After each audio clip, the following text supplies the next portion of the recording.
Drama. Sir लगान के बाद फिर से आना हुआ है जी, कैसे मिस कर रहे हो सबको और आज की अनुभूति कैसी बात है? एक्चुअली मुझे बहुत खुशी है। दाना भाई आप आओ, एक कुर्सी और लाओ। एक कुर्सी और लाओ। ये रहना आप हेलो हाँ दाना भाई इधर आओ। नहीं आइए। तो मुझे बहुत खुशी हो रही है कि मैं यहाँ कुटे गांव में आया हूँ और जो लगान की पुरानी यादें हैं वो सब ताज़ा हो रही है। एक्चुअली ये ऐसे हुआ कि मेरी नई फिल्म आई है सितारे ज़मीं पर, और मुझे बहुत सालों से ये चिंता है कि जो हम लोग फिल्में बनाते हैं, क्योंकि हमारे थिएटर कम है ना, भारत बहुत विशाल देश है, तो थिएटर बड़े बड़े शहरों में ज़्यादा हैं, छोटे छोटे गाँव में शहरों में थिएटर अपने पास है नहीं। तो गांव गांव तक हमने को पहुंचना चाहिए और छोटे शहरों में भी पहुंचना चाहिए, घर घर तक पहुंचना चाहिए, ऐसा मेरा सोचना था।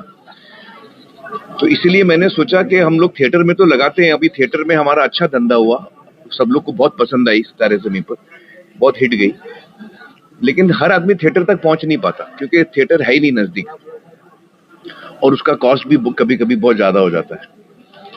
तो मुझे लगा कि हमको हर आदमी तक पहुंचना है, जनता तक पहुंचना है। हम लोग जो फिल्म बनाते हैं वो हर जनता तक पहुंचनी चाहिए और ऐसे दाम में पहुंचनी चाहिए कि उनको सूटेबल लगे, किफायती दाम होना चाहिए, इजी होना चाहिए। तो ये सोच के मैंने सोचा कि यूट्यूब जो है वो आज की डेट में बहुत बड़ा प्लेटफॉर्म है, हर आदमी के फोन पे है, हर आदमी के डिवाइस पे है, अभी स्मार्ट टीवी भी आने लगे तो उसमें भी यूट्यूब है, तो सबके लिए बहुत ईजी हो जाता है। दूसरा, हमारी सरकार ने कुछ सालों पहले यूपीआई का स्कीम लाया, उससे देश में बहुत फायदा हुआ है क्योंकि अभी इलेक्ट्रॉनिक पेमेंट्स बहुत इजी हो गया है, तो कोई भी चीज हमको चाहिए हम लोग फोन पे ही लेते हैं, तो उससे भी बहुत बड़ा एक चेंज आया।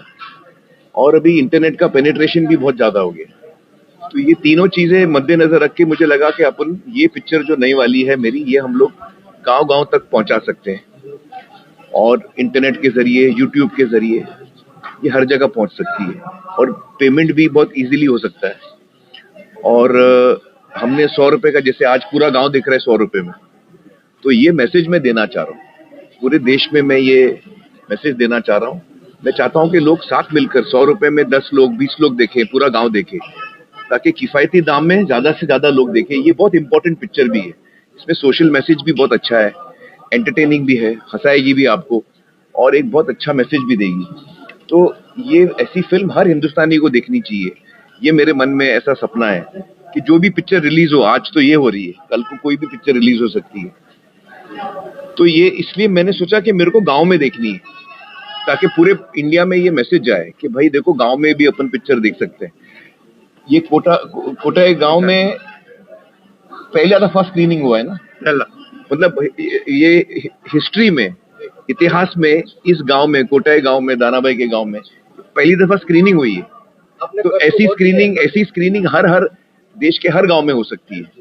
तो ये सोच से मैंने इसको शुरू किया है। और जब मेरी टीम ने बोला कि आपको गांव में जाना है तो कौन से गांव में जाएंगे, तो मैं बोला कोटाई गांव में जाऊंगा, दानाबाई का गांव है, हम लोग उधर जाएंगे और पहली हमारी स्क्रीनिंग इधर होगी, कच्छ में होगी। तो ये सोच के आपने पूरे कच्छ को वर्ल्ड में पहुंचा दिया। जी, तो जी, ये भी आपका प्रेम है कच्छ के प्रति जी। और ये जो आपने जो प्रयोग किया जी, उससे भी हमारा कच्छ वापस जो है पूरे विश्व में जा रहा है। बिल्कुल बिल्कुल। मुझे बहुत खुशी है और कच्छ वाकई एक बहुत ही हिस्टोरिक जगह है। यहाँ के लोग जो हैं, हमने इतने गहरे संबंध बनाए हैं कच्छ में, जिसके साथ हमने यहाँ दानाबाई के साथ, उनके पूरे गांव वाले, सबका मैं चेहरे देख रहा हूँ तो मुझे खुशी हो रही है। इतने सालों बाद मैं सबको मिल रहा हूँ, तो मुझे बहुत अच्छा लग रहा है कि हम लोग ने ये जो फर्स्ट टाइम जो ऐतिहासिक चीज हो रही है वो यहाँ कच्छ में फर्स्ट टाइम कच्छ में हो रही है, और यहाँ से वो मैसेज जाएगा पूरे कंट्री में, पूरे वर्ल्ड में, कि अब इंडियन फिल्म, इंडियन सिनेमा गांव गांव तक पहुंच सकता है और जल्दी पहुंच सकता है, इजीली पहुंच सकता है और इकोनॉमिकल किफायती दाम में पहुंच सकता है। खास करके ये जो पर्टिकुलर जिसने किया जी, आपने जो बनाया बहुत बढ़िया जी, उसपे काफी मतलब जागृति गई जी। आगे कोई ऐसा कोई सब्जेक्ट के ऊपर आप बनाने जाने वाले हो क्या, कोई पर्टिकुलर इस तरह का जी, को लेके थी उसके साथ में एक जी। पर्टिकुलर आम आदमी को एक जानकारी दी थी और जी। साथ में मनोरंजन। जी जी। अगली फिल्म मैंने अभी डिसाइड नहीं की है कौन सी करूंगा मैं, लेकिन आमतौर पे मेरा जो टेस्ट है उसमें दोनों चीजें मिक्स होती है, मनोरंजन भी होता है और कुछ ना कुछ मैं समाज के बारे में बोलने की कोशिश करता हूँ जब भी मुझे मौका मिले। तो तारे ज़मीं पर भी आई थी, उसमें भी था, थ्री इडियट्स में एजुकेशन पे हमने बात की। तो हर दफा मैं कोशिश करता हूँ कि कुछ हम ऐसा भी टॉपिक लें जो समाज को भी कुछ सोचने को मिले। सर हम ऐसा मान सकते हैं कि आमिर जी झूठ बोल रहे हैं क्योंकि जो भी आप फिल्म करते हो ना उसका लुक जो है आपको पहले से एक साल से पता चल जाता है, इसलिए आपके दिमाग में कुछ तो मूवी है, फिर भी हम सीक्रेट नहीं, जो मूवी नहीं है। मैं आपको बताऊं, जब मेरी एक फिल्म की शूटिंग खत्म होती है ना, तो मैं क्या करता हूँ, मैं बाल बढ़ाने लगता हूँ और दाढ़ी और मूंछ भी बढ़ाने लगता हूँ। पूछो क्यों? क्योंकि अगला रोल कौन सा है मेरे को पता नहीं, उसमें दाढ़ी लगेगी, कितनी लंबी लगेगी, बाल कितने लंबे होने चाहिए।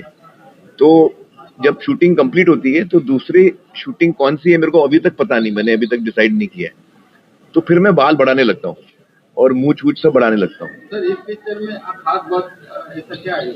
इस पिक्चर में इंसानियत है, इस पिक्चर में इंसानियत है। सर खास करके आज का दौर आप हम देख रहे हो कि थिएटर कई ऐसे बंद हो रहे हैं, जी, जहाँ जी। मोबाइल आ चुका है, थिएटर बंद हो रहे हैं और आप जब समाज को मैसेज देते हो अच्छी अच्छी मूवी लेके आते हो, आपने इसमें एक अच्छा मैसेज दिया है कि सबका अपना अपना नॉर्मल। जी, उस जी। मैसेज के बारे में आप क्या कहोगे? देखिए, जो हमने ये फिल्म बनाई इसी वजह से है क्योंकि हमको लगता है कि भगवान ने हम सबको बनाया है और जिसने भगवान ने आपको भी बनाया, आपको भी बनाया, मेरे को भी बनाया। और कुछ लोगों में कुछ हमको नजर आता है कि कुछ कमजोरी है और कुछ लोगों में कुछ हमको नजर आता है कि कुछ कमजोरी है, लेकिन हर आदमी में कमजोरी है। मेरे में भी कमजोरी है, आपको नजर नहीं आएगा। ऐसा कोई इंसान नहीं है पृथ्वी पे जिसकी कमजोरी नहीं है और ऐसा कोई इंसान नहीं है पृथ्वी में जिसपे ताकत नहीं है। कोई ना कोई खासियत हर आदमी में होती है। तो ये मैसेज फिल्म का यही है कि हमको भेदभाव नहीं करना चाहिए।